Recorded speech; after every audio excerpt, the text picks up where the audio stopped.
The average American has over 300,000 items. Minimalism is the thing that gets us past the things so we can make room for life's most important things, which aren't things at all.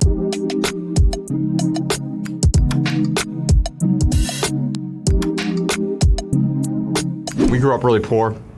We were on food stamps and government assistance, and growing up, we sort of thought the reason we were unhappy is we didn't have any money. And so we spent our 20s sort of climbing the corporate ladder, and by age 28, 29, we'd sort of achieved everything we thought we ever wanted, right? The big houses in the suburbs, the luxury cars, the walk-in closets full of designer clothes. It didn't bring us happiness. In fact, it brought us debt and stress. I realized, wow, here are all these things I brought into my life to make me happy, and they're not doing their job. We often think of money being like the main resource, but we have our time, we have our attention, we have our creativity.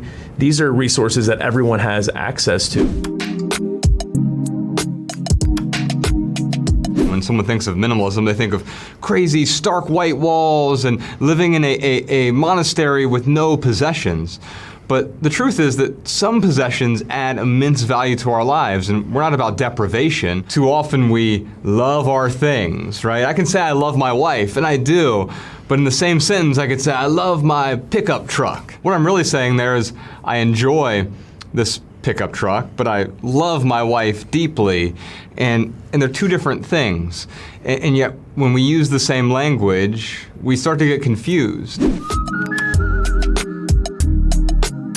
It's not about only wearing black or only wearing a particular kind of clothes. If you want to wear a bright purple shirt every single day, then so be it. I find that minimalists tend to wear their favorite clothes because they've gotten rid of all those clothes that were sort of, I'll hold on to this just in case I'm going to wear it someday. I wear black because it's slimming.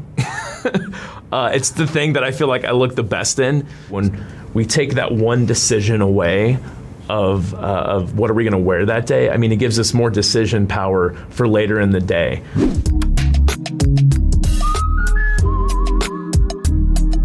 You could throw all your things in a dumpster and still be utterly miserable, but intentional living produces a whole lot less waste. I'm much more conscious about the things that I bring into my life, and I'm also conscious about how I dispose of things as well. If I have a possession, I give myself time to sell it. So I give myself a month to sell it. If I can't sell it in the first week, I lower the price. If I can't sell it in 30 days, then I will donate it. If I can't donate it, I will recycle it. And ultimately, if I can't recycle it, then yes, there are a few things that will end up in a landfill. After I adopted this lifestyle, I was able to really invest my time and energy and my attention into relationships and really cultivate a much deeper relationship with people. Anyone, listening to this, if they could leave with one message, I hope it's this: love people and use things, because the opposite never works.